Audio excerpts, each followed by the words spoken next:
All right, good morning, everyone, and welcome to today's Beasley Allen webinar, Strategies for Working Up Tire Defect Cases. I'm David Byrne, and it's my pleasure to introduce our speaker for what I think you're going to find to be a really interesting topic today.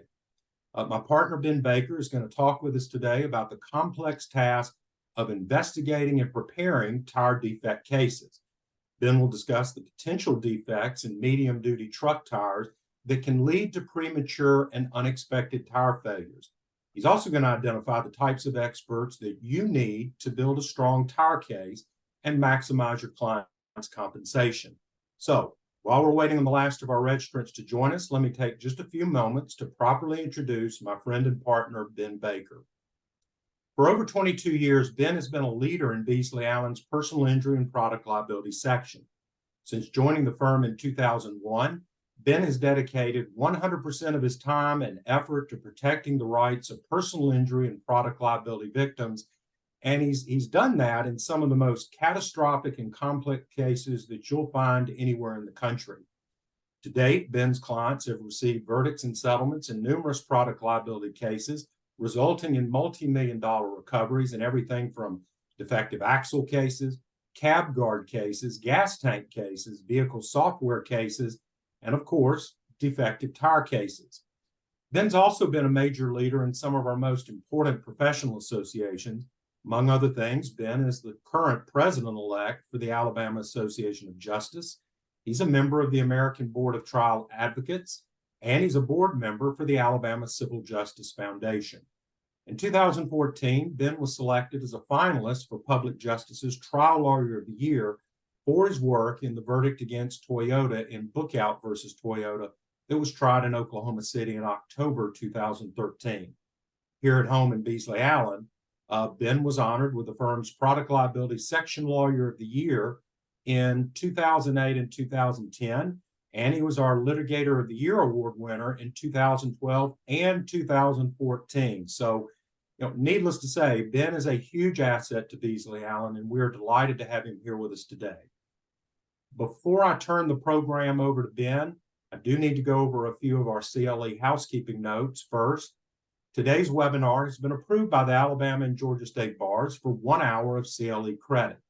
In order to receive full credit for attending, you must stay on for the duration of the program. A link to today's presentation was included in the Zoom confirmation email you should have received when you registered, but by the end of this week, you're going to receive another email with a certificate of attendance and an updated presentation and video link. You can email your completed evaluation form to webinars@beasleyallen.com. This webinar is being recorded, and for those Alabama and Georgia attorneys who are participating today by phone, it's very important that you email us your name, phone number, and state bar ID number. You can send that again to webinars@beasleyallen.com.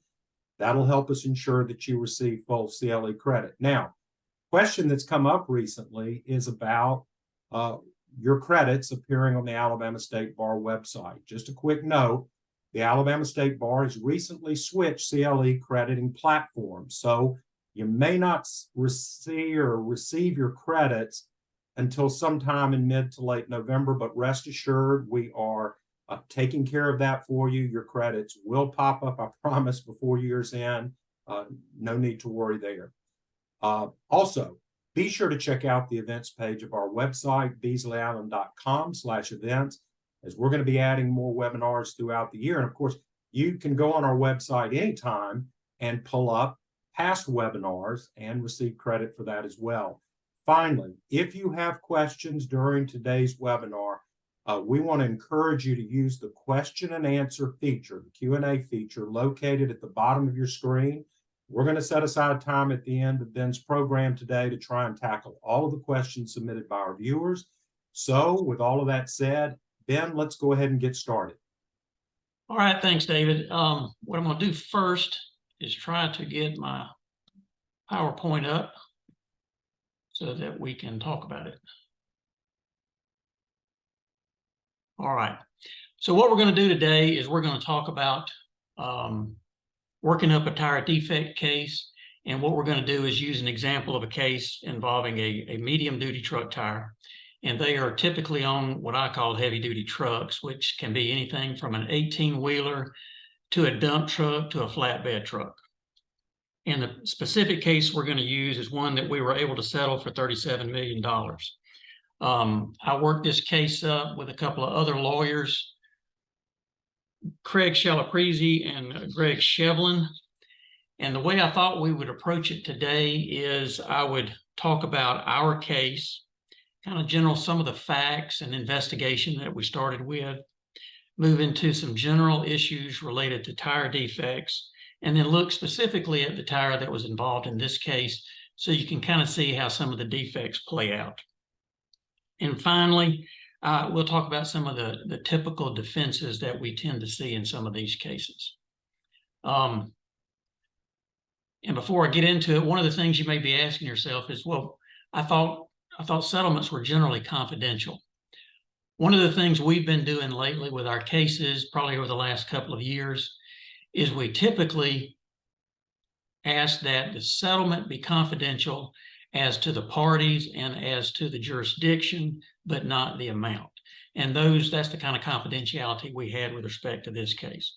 That we're seeing is kind of the more common confidentiality as opposed to just the amount itself. So that's why I'm able to talk about this case and talk about the amount it's settled for.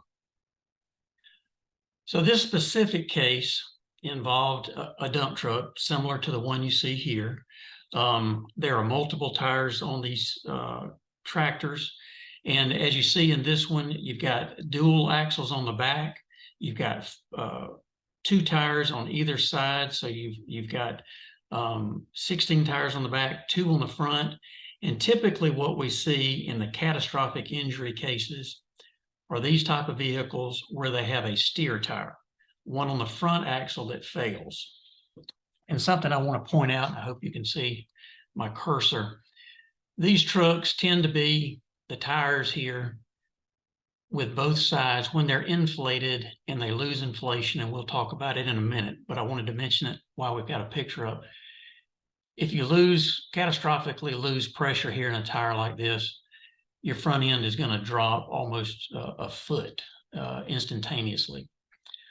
Again, just giving you an idea of the type of truck involved in this case. We'll look at some other pictures, but just generally, the tire in this case was the passenger side front tire suffered what we call a tread belt separation. And that's where the tread and the belts start coming off and pulling off, which results in a catastrophic loss of air.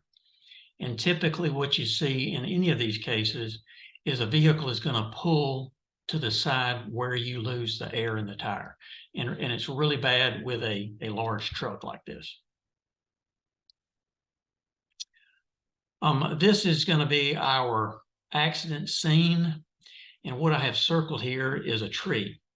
Our vehicle left the road, as you just saw in the police officer's diagram, and slammed into this tree, and we'll look more specifically at it in a second. Things that I do want to note, though, as David talked about in terms of investigation, you've got a roadway here, which you typically have in any case. When you have a tire failure, invariably, but particularly if it's a tread belt separation, that tread and pieces of the tire are going to come off at the scene of the wreck. You've got to get out there as soon as you can and see if you can find the tread that has come off in any pieces of tire. Sometimes police officers and wrecker crews will come in and actually pick it up and put it with your vehicle, and sometimes they don't. When you're looking at an interstate like this was, you can get out there and you can literally find pieces of tire that have nothing to do with your vehicle, but you typically won't know that until you actually pick it up. In terms of evidence and investigation for a case like this, the tire itself is going to be your main evidence.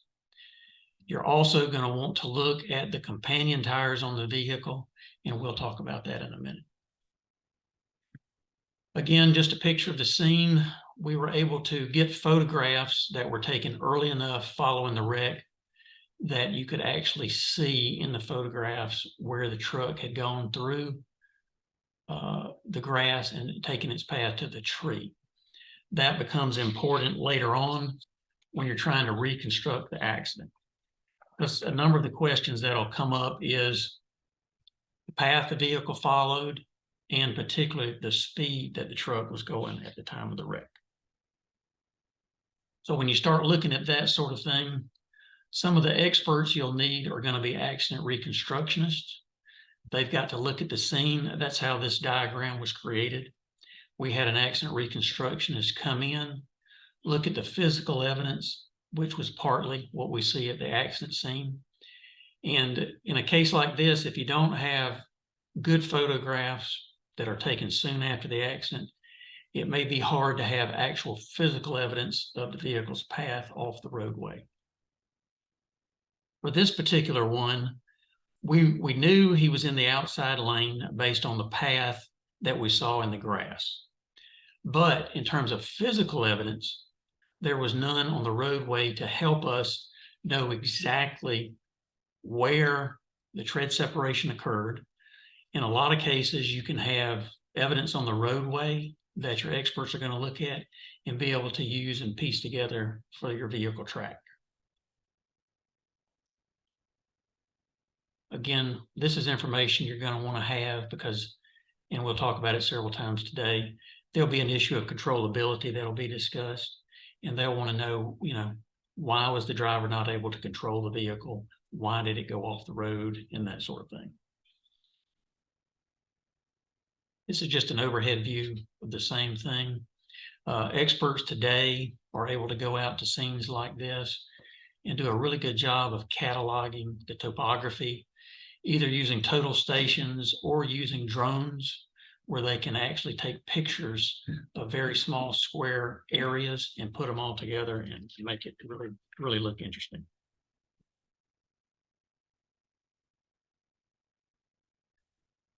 Part of the work that your accident reconstructionist has got to do in a case like this is to take the physical information from a vehicle download. Depending on the age of your truck, you're going to have, some people call it a black box. It's a EDR, an event data recorder. And heavy trucks have different event data recorders. Some will record information related to an accident. A lot of them record only information about the physical condition of the truck, how it's running, that sort of thing. This particular truck did not have any pre-crash data, so we really had to use information of the crash vehicle and how it looked and how it ended up after the accident. Before I get into this, here's a picture of our truck. This is what it looked like after it impacted the tree. And you can see here where the expert has put some tape on this visor clip on top of the cab. And you can sort of see this is where it hit the tree, almost right in front of the driver's seat.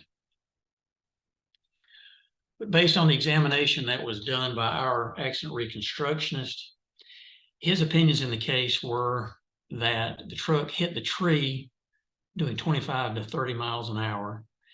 And really, if any of you do any work using accident reconstructionists, you know that they'll start at the end point and work backwards. And so with this information and other analysis, came up with a range of speed of 52.20 to 65.38 as the initial speed at the time the tire failed.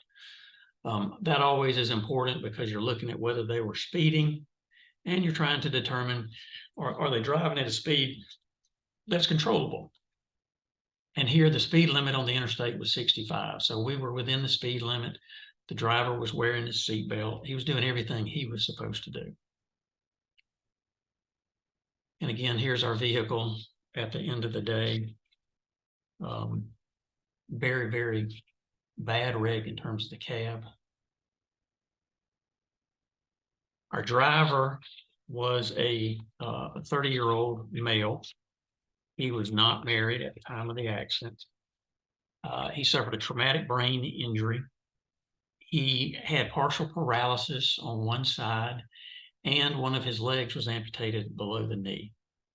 What was significant about all of these injuries combined was that he required 24-hour care, and we had to employ a life care planner to come in and talk about all the medical needs that he would have from the time he was 30 until the end of his life. We had to hire an economist, and I'll show you part of that report in just a second. The economist would come in and help us put in the expected lifespan.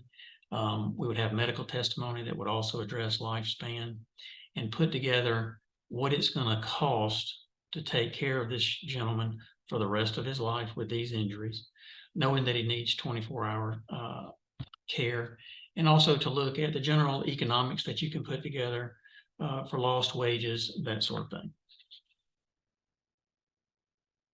For this case, we hired an economist by the name of Robert W. Johnson. He's out of California. He works a lot in some of the MDLs and sort of mass actions, but he does individual cases too. In this case, looking at our economics, lost wages, and specifically our life care plan, our total economic loss for the case was over $76 million. So again, very large damages in the case.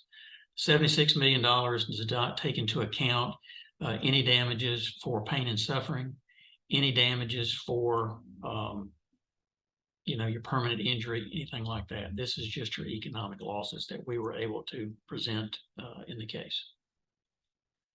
Now let's move to discussion about our tire in this case.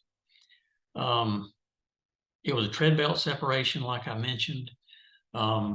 It was a partial tread separation, and those can be even harder to control as the separation is occurring, because it creates some different dynamics with the tire. When you have the entire tread come off, it's clear there's nothing on the tire. It has traction problems. But here, this is just different areas of the tire. You can see the areas where we still had some tread. You can see where we had the catastrophic failure, loss of air. That's what causes our loss of control. But again, a tread belt separation for this case. One of the issues you'll have in any of your cases, you'll have questions about, is there damage to the tire? Is there something that particularly punctures that would go all the way through the tire, all the way through steel belts, and break the inner liner so that air can come in and out and get into your tire carcass? This shows one area where we had to examine a potential puncture, but once you get into the tire, this one specifically, this puncture was only in the tread. It did not go through the belts, so it was not an issue in the case. But one of the things you want to look at is your tread depth. This tread for a medium-duty tire, they come very thick, very deep treads. So this one is getting towards the end of its life. An argument will be made in cases like this, if you don't have sufficient and serviceable tread, that the tire was basically worn out and should have been taken off prior to the wreck. The general idea that most plaintiffs and defense experts agree with as it relates to tires is that you should never have a tread belt separation if you have serviceable tread. The only time you should have a tire failure is if it's being used after it's worn out. And what's interesting specifically for medium-duty truck tires like this is these tires are made to be re-grooved, is what they say a lot of times on the side, or retreaded. They are specifically designed that if you have the tread that comes on it, that tread should wear out, and then you should be able to have 2 more treads put on it, and those treads wear out before any of the internal components of the tire wear out or fail, like you would see in a tread belt separation. So for this specific case, what was good for us in terms of our claims was this was the first tread. The carcass, which includes the belts, should not have separated for at least 2 more treads. So we had a really good argument that this was a defective tire not only from design, but also from a manufacturing standpoint, which we'll get into in a minute. The tread here was close. If some of you do tire work, you know that a lot of states, as it relates to passenger tires, generally have a legal requirement that a tire has to have 2/32 of an inch in depth. And sometimes people will say, if you take a penny and you stick it in a tread on a passenger tire, if you can't see Abe Lincoln's hair, then you've got enough tread to be legal. For medium duty trucks, they're really governed by a different standard. You have to look into the Federal Motor Carrier Safety Regulations. And in those, it's really a minimum of 4/32, not 2. So it's a different rules there.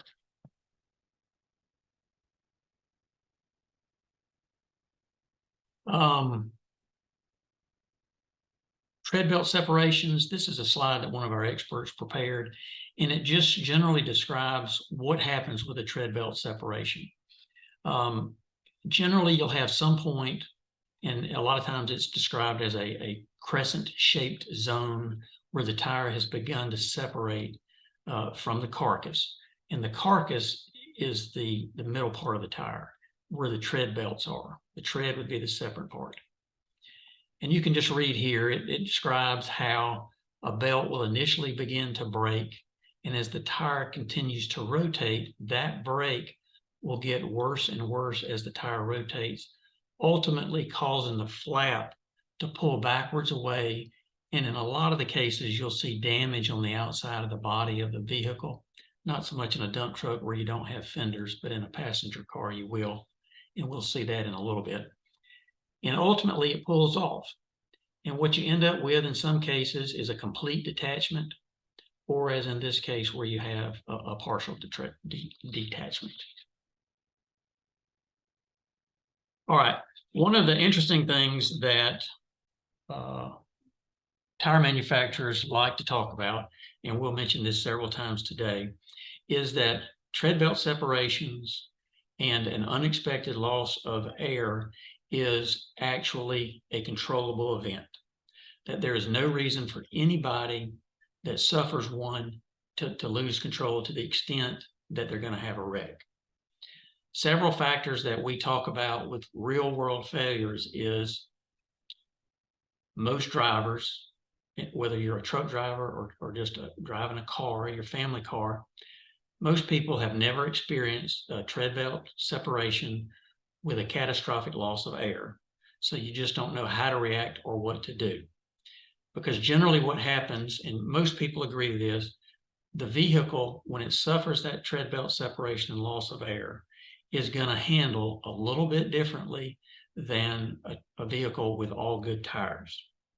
In fact, I questioned an expert by the name of Don Tandy that some of you may have dealt with.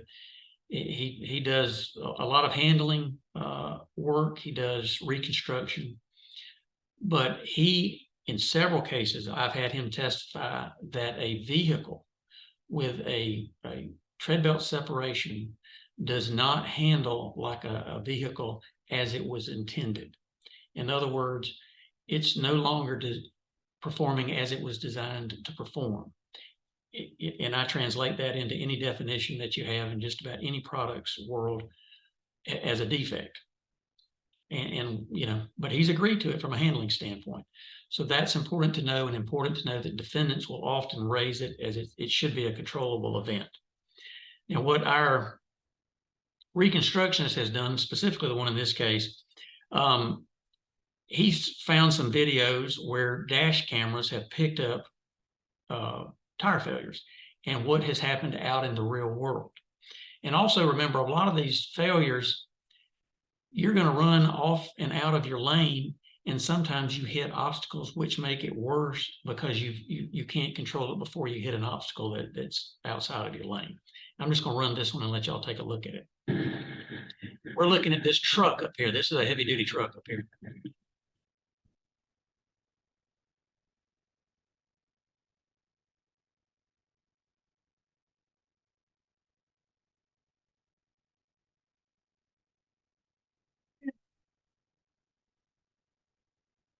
I gotta go. The truck just rolled over in front of me. And what that video shows us is how quick, once that tire loses air, and like I was showing you in a picture with our truck, once this area goes completely flat on a heavy duty truck, the truck is instantly dropping at about 12 inches to 1.5 feet, and it's pulling the vehicle to that side. And what you saw in that video was it pulled him off enough that he hit the guardrail and rolled over the guardrail. What our expert says is that the only way, specifically in these heavy duty trucks, when a steer tire fails, you've got to counter steer to try to get the vehicle back in the direction you were traveling. And the only way, according to the experts we use, to make sure a counter steer will help you make that event controllable is you've actually got to start steering in the other direction about a second before the tire fails, if you've got any chance to keep the vehicle on the road. Well, that's impossible because you'd have to be clairvoyant and know that your tire is about to fail. So in essence, the testimony is in these cases that once you lose a steer tire catastrophically, the driver is just along for the ride wherever the vehicle goes. And so that was our argument in this specific case. This is a graphic that we use a lot in cases. This is actually a passenger tire, but I thought for a discussion about how a tire is generally made that it would be helpful. So we're going to cut the tire back here so you can see the different components. All right, so this is the halobutyl inner liner is what it's called. This is the rubber component that has replaced inner tubes. So you have a tubeless tire. It is this component that is mostly made of rubber, and it can be made of different content of pure rubber. And generally with every manufacturer, the content of the inner liner, the compounds are all generally very, very confidential, but can play a role in how much or how good the tire will hold air. How much halobutyl is in it will tell you how much air it will hold in. Every tire loses air. It's just a matter of how much the oxygen permeates through the tire over time. Every tire oxidates, and we'll talk about that term a little bit more in a minute.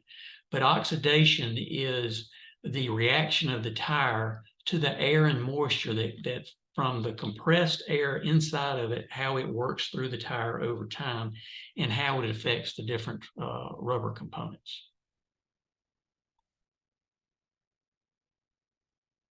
The beads are the steel components in the bottom that help it stay in contact with your rim. Body plies are on top of the rubber albuterol. These are steel belts. We have some other diagrams that'll show you. This is for a passenger tire. It typically is going to have two. Heavy duty tire or medium duty truck tire, like we're talking about in this case, is going to generally have at least 4 belts, and we'll show that in a minute. A belt wedge is a component that will help with friction and stress at the edges of the belt. And this is the tread base that is the bottom piece for your tread. This is a component between your rubber and your belts. What this is going to show, and this happens in all tires, as the tire rolls through its patch, the belts are going to work against each other. And if you don't have proper countermeasures, the stress and strain at the belt edges can be incredibly hot and difficult for the tire to maintain its position. So in terms of a design defect that we'll talk about, you want certain countermeasures. This is one of our diagrams for a truck tire like we have in this case. You've got 4 belts, and they're numbered starting from the beginning on the inside. This is 1, 2, 3, and 4 at the top. And for medium-duty truck tires, the number 2 and number 3 belts are called the working belts. Those are the ones that see most of the strain and stress. And all of these belts that you see here, they're They're sheets of rubber, essentially, like we see here, with cords of steel implanted inside. So each one of these sheets, and as the tire is made, all of these components that we talked about a minute ago, the tread, the bottom piece of the tread, the belts, the inner liner, all of that are in sheets on large rolls. And we'll see a picture to give you an example here in a minute.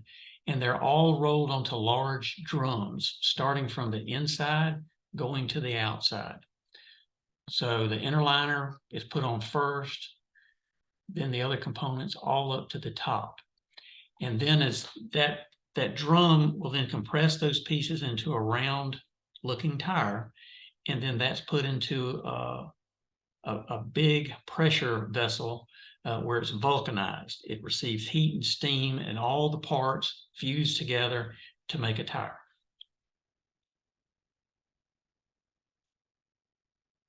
This is again showing that for our number 2 and 3 belts, one of the countermeasures you can have to help alleviate stress and prevent the belts from rubbing against each other and suffering a premature failure are some rubber pieces called wedges.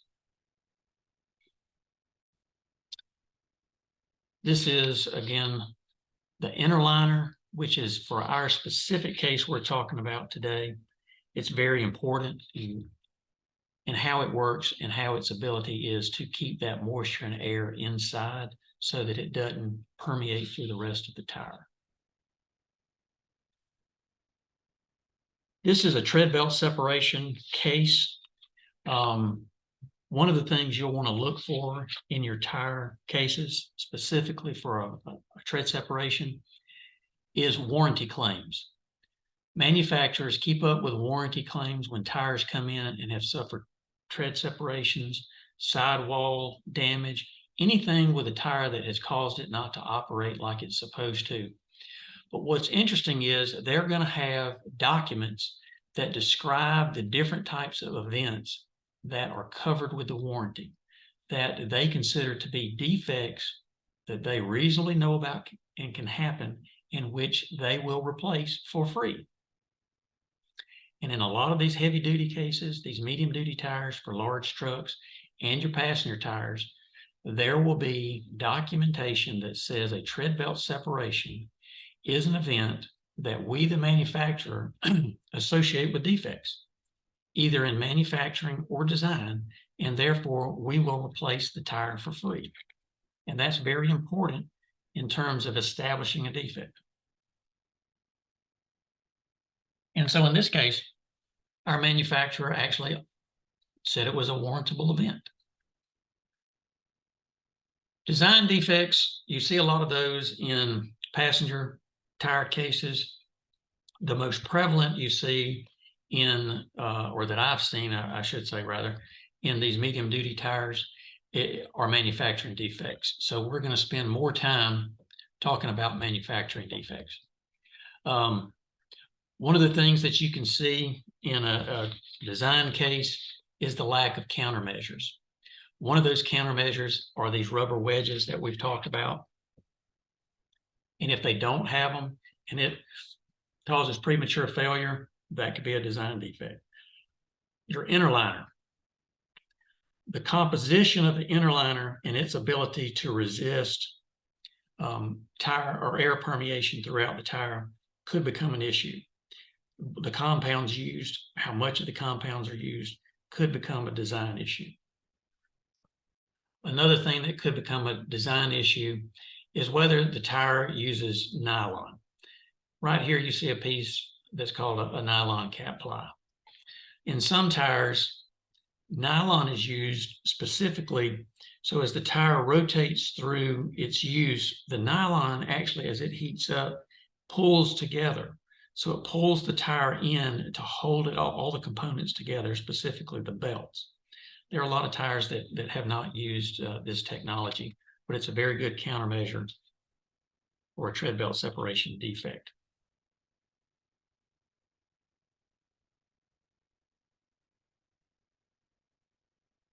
Again, just looking at your nylon overlay is a potential countermeasure, as well as the wedges.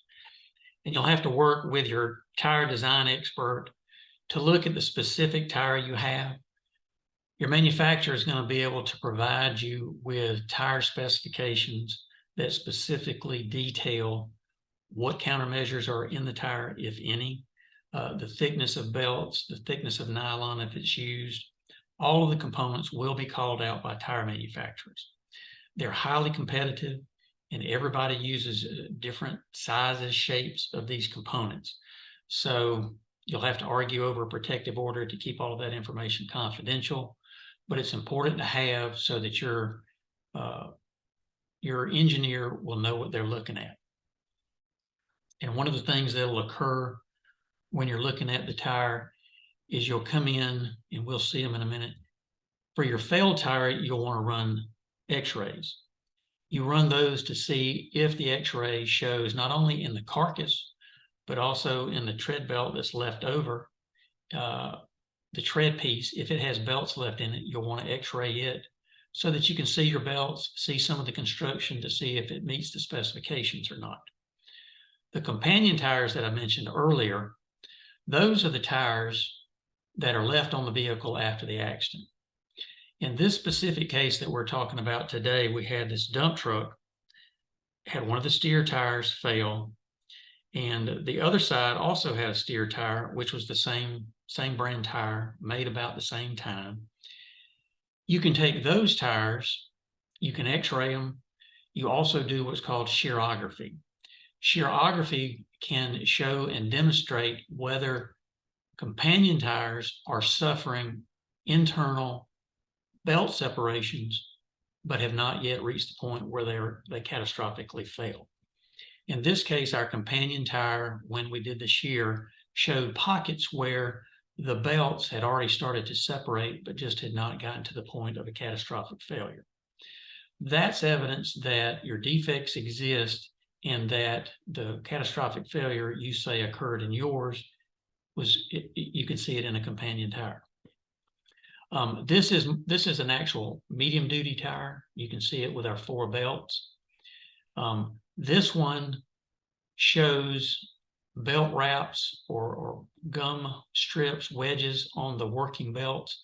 We had the same design in this case. This one also has an added strip over the top of them, just as added measure for protection from the stress and strain that are at the belt edges. What I want to talk to you about too is, and we'll see it in more detail in a minute, you've got the inner liner that we see here. Let me go back. You've also got the body ply, which is between the inner liner and the other components of the belt. One of the issues that you can have as a design defect or as a manufacturing defect, depending on the details, is the thickness of your inner liner. And one question that comes up in cases is, well, okay, what should the thickness be? How is the manufacturer determining the thickness? And does your particular tire meet the internal specifications that it should? And I'll talk more about that in a minute. All right, manufacturing defects. Manufacturing defects, to be clear, are tires that may or may not have design defects, but if you take the manufacturer's specification on how the tire is supposed to be built and the tolerances that it's supposed to have and meet, whether your tire meets those specifications. These are defects that occur during the process of manufacturing or building the tire. And one of the things you can see when you're looking at a tire to determine if defects exist is when you have the tread separation and the tread and the belts pull off, you're left with the tire carcass so you can physically see what's going on inside of the tire. We'll see in a minute that for other parts and defects, you actually have to have an x-ray so you can see the parts that didn't tear apart. So some of the common defects we see with manufacturing processes includes what we call liner pattern marks. And this is an example that we see in this photograph. And I can explain this better if I go into the next slide.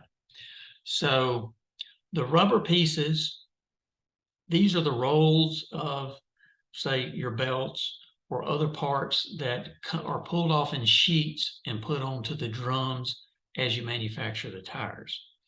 All of the raw rubber components that put together a heavy-duty tire are very sticky and tacky because you want them all to press together and hold together as you form the tire and put it into the vulcanization process. So the rubber is so sticky once these sheets are created that they have to have sheets in between them to keep them from sticking together.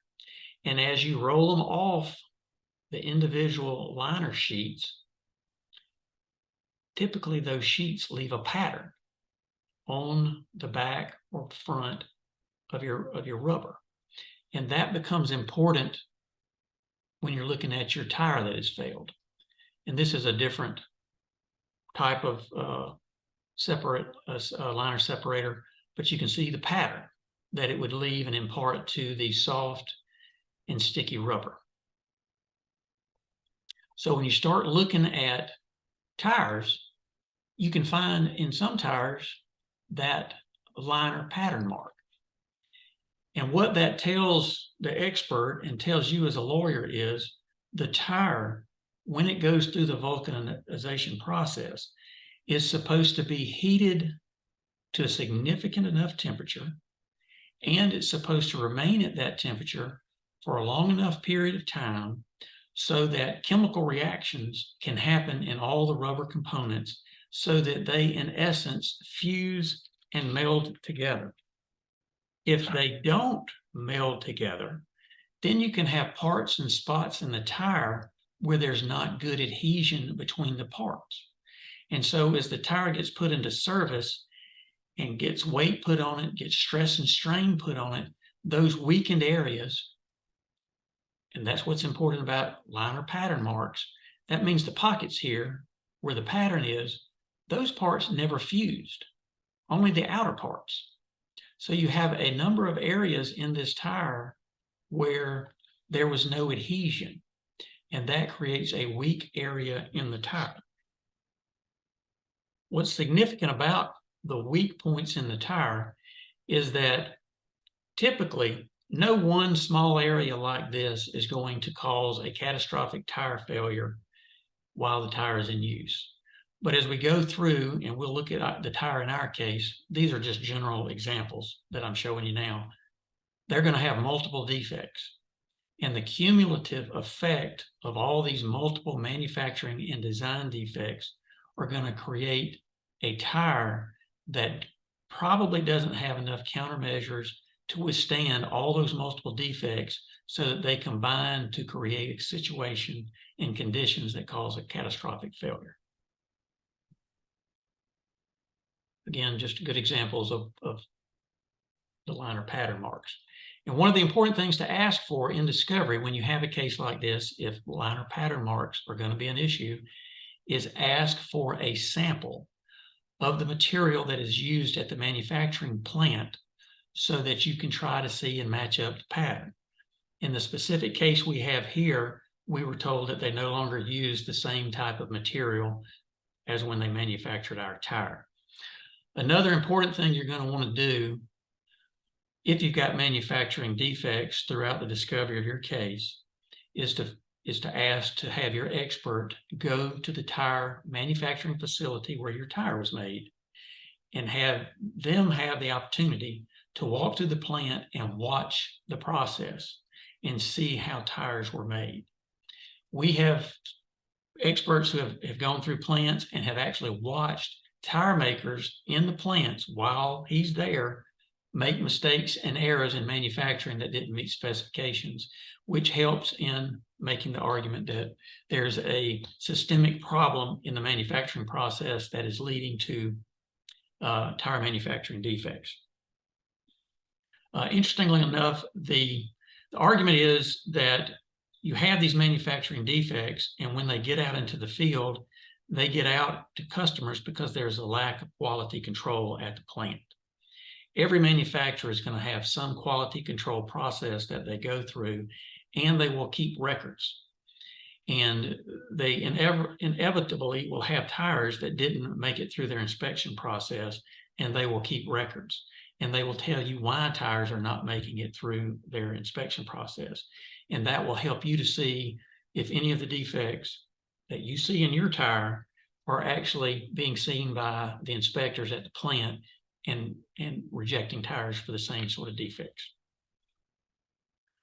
Trapped air is an occasion where, as I described for you earlier, these tires are made in sheets, one component laid on the other, and then they're pressed together to push the air out.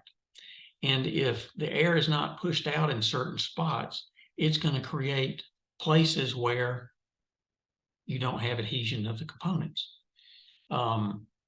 And again, it creates a weak point in the tire. And if you have enough of these and combined with other defects, you're going to have a weak tire that's not going to last as long as it's supposed to last. Brassy wires. Brassy wires is a condition where you don't have that internal adhesion that I've been talking about. And internally, you have enough of the components start to separate as the tire is being used, and you actually have the metal belts rubbing together, creating friction before the failure.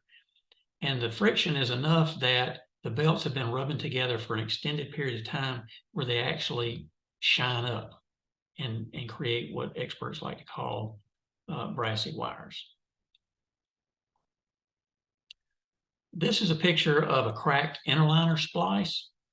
All the components for a tire, as I've been telling you, are put in rolls, put on these drums, and then they're cut and formed, and they have to connect, and they have splices.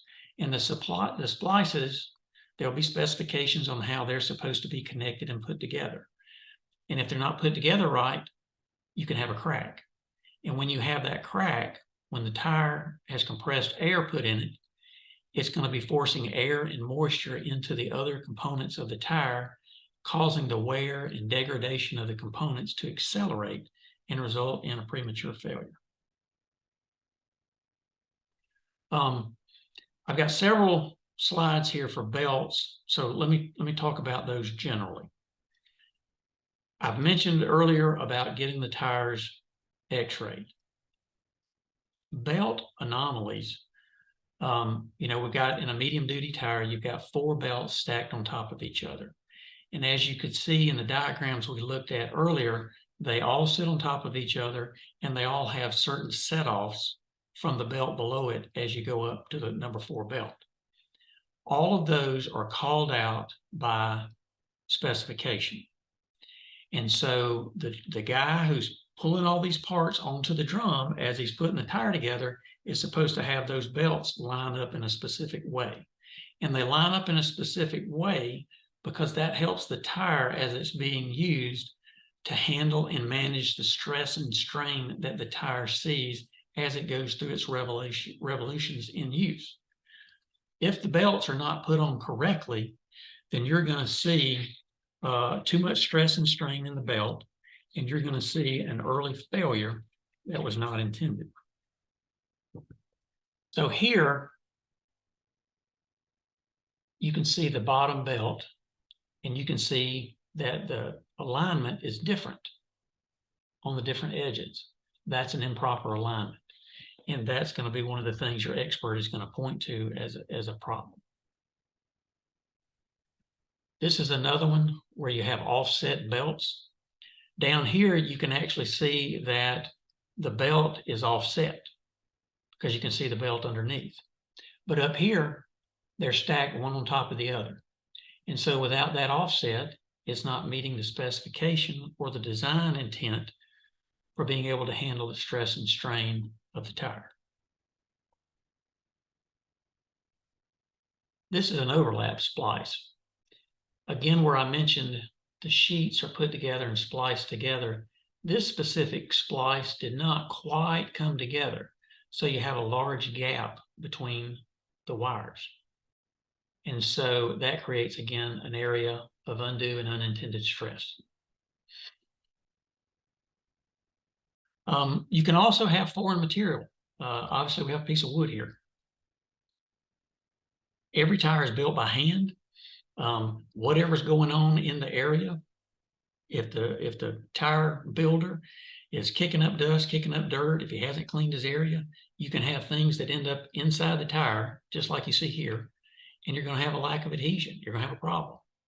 I know of a case in the past where they actually found chicken bones in the tire, where the tire builders were eating their lunch next to their workspace and just not cleaning it up as they were building tires. So these are some of the, what I'm going to call common tire defects. Now I want to walk you through and kind of talk about the specific tire in the case we had here and kind of what we thought really made it a good tire case in terms of defects. The first thing I'm going to start with is other similar incidents. In this specific case, I had actually worked up a case on the same type tire previous to this case coming in and getting filed. So I had some idea about the discovery we needed. I had some idea of the problems they were having with the tire. But the important part was my expert. My expert had been working with other lawyers around the country, and he was also seeing these tires in failure modes. He was seeing them prematurely failing in their first tread life for various reasons. And he was able to put together this chart showing most all of them are the same size. We've got some other smaller tires. And what I would mention about that is you'll usually have a tire brand that's going to have multiple tires within the brand, multiple sizes. And what the manufacturers will argue in discovery is we want to limit the discovery and the discussion to this specific model size tire for this specific brand. And then that way they're going to try to limit your access to other similar incidents, warranty claims, problems they found in inspections at their plants. What we were able to get in this case was, and explain to our judge, that the tire specification, how the tire was put together, the intent and intended use of the tire, irrespective of the tire size, was the same. So if we have a 425 size tire, it's the same components. They're just different sizes as you go between the different sizes of the tire. But you still have the same common manufacturing problems because, at least in our case for this one, they were made at the same plant in the same place. So our expert had individually looked and inspected all these tires, and he was able to say, I saw premature oxidation in all the tires. And what that means is that too much oxygen and moisture was getting into the tires. You have things in tires that are manufactured into the compounds of the rubbers called anti-degradants, which are compounds that are supposed to help the rubber retain its softness and not become brittle too soon. Because if it retains that flexibility, it's going to perform better and the durability is going to do better. So you can have a manufacturing issue and a design issue as it relates to the tire's ability to resist oxidation. I think kind of a common way to explain this, if you go out to the cars on your car, sometimes you may see kind of a, I'll call it a sheen on your tires. It may look kind of ashen gray or kind of an off-white. That is actually the tire oozing and producing the anti-degradants in the tire that are there to help maintain the durability of the tire. So when you go through your car wash and you wash all of that off and you put on, say, Armor All, you are actually removing the manufacturer's intended anti-degradants that are supposed to help the tire have a long life.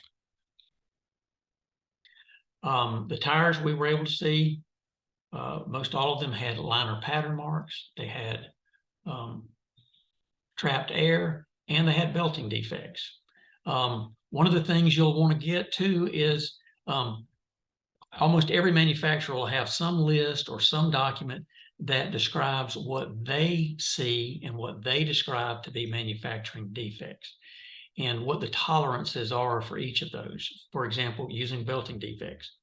Most manufacturers will have some tolerance for the belts not being exactly in place, but you can use those specifications by the manufacturer to help you point to your issues and say, look, this doesn't even meet the manufacturer's internal specifications for belt movements. So what we were able to do was, using our chart for other similar incidents, was to put together a chart with comparable photographs, with case A being our case, and case B, and there's more pictures, and compare and show that they all had similar manufacturing defects. Here's the trapped air defect. Cases C and D show repetitively where you have the same tires suffering the same failures with the same defects. E and F, again, same issues of trapped air. Same thing. This one's a really good picture where you can see that there was no adhesion in here. It's just, that was just sometimes when we say trapped air, it can even be moisture that ultimately evaporates and leaves that airspace. That's a good one there too. All of these showing good marks that there was air. Liner pattern marks. You can see the hatch marks here in case B. This is case A, which is our tire. And we were able to, with the other experts, with the lawyers, walk through and show them all of these other similar incidents. And what's important about other similar incidents is it can explain away a defense argument that this was a one-off, we don't have these problems, our tires are manufactured, designed, they don't fail. And this just rebuffs that. These are oxidation pictures. And what you typically see with oxidation is you see tears. And what that means is that here we have a tire that is still within its first tread life. So we should still have soft rubber that's not brittle. But when it starts to tear internally before that tread comes off, that's telling you that it's more brittle. This is a really good picture, D, of that tearing. And here's some more with case C. That tearing internally as the tire comes apart shows that it's brittle and it doesn't have the resiliency it's supposed to.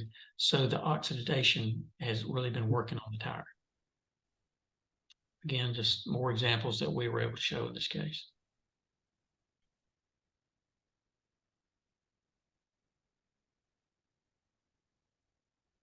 And then we went through and showed our belt anomalies that came from our first chart, and just that there were multiple ones. And we used x-rays for all of these to show offsets, to show snake belts, all kind of things.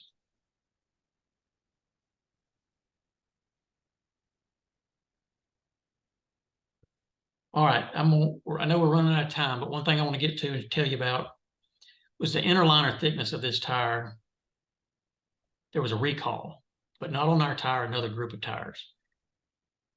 And the manufacturer specifically said that inadequate liner gauge can cause a reduction of air and a tire failure. They also had a document that said it could cause loss of control. They measured, showed how you measured the width, the thickness of the inner liner, and where you do it. I even had the engineer show me how you measure it, because the experts say something different. Their experts said the butyl level, the height of the very small piece of rubber, is all you needed to measure. He didn't look at the specifications. He didn't look at the testimony of the engineers, and claimed this was adequate.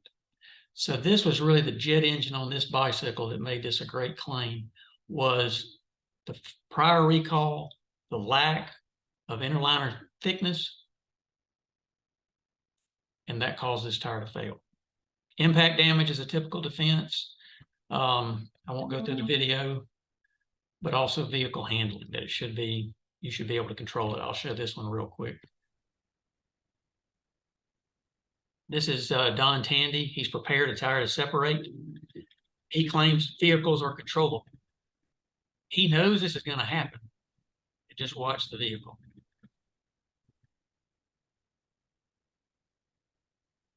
It goes off. If this had been a single lane road, you'd have a wreck. I asked Don about that. I asked Don if he expected that to happen, and he said he did not. So he was even surprised. So controllability is not all they claim it is. I know we're running late, but a lot to get through. Well, Ben, on behalf of all our viewers, I want to thank you so much for a wonderful presentation. I'm always amazed by the work that our product liability attorneys do, and I really, really enjoy learning from them. We are a little short on time, and we've gotten in some great questions today. One in particular, it's actually a two-part question, comes from Braden. Braden, I'm going to encourage you to email my partner Ben with your questions. I think it's a very good question, and I know he'll be more than happy to answer it for you. You can reach him at ben.baker@beasleyallen.com. Want to go over a few of our housekeeping notes one more time. For those of you who may have missed them earlier, by the end of this week, you're going to receive an email with a certificate of attendance and an updated presentation and video link. I only wish Ben had more time to talk about this subject today, because I find it fascinating. I know you do too, and it's tough to compress all of that into a 1 hour format, but we really appreciate him doing this. So when you get your certificate of attendance, you can email that to webinars@beasleyallen.com. Again, for those Alabama and Georgia attorneys who have participated today by phone, very important that you email us your name, phone number, and state bar ID number. You can send that to webinars@beasleyallen.com. That'll help us ensure you receive full CLE credit. Again, the State Bar is working with some new CLE crediting software. That platform is not fully operational, but I assure you, by year's end, you are going to see your CLE credits for today. Last but not least, be sure to check out the events page of our website, beasleyallen.com/events, because we're adding more webinars throughout the year. Hey, if you do nothing but watch this webinar series every month, you'll get a full year's worth of credit each and every year just by watching these shows. Thanks to everyone for joining us today. Thank you so much for supporting our Beasley Allen webinar series. Have a great day.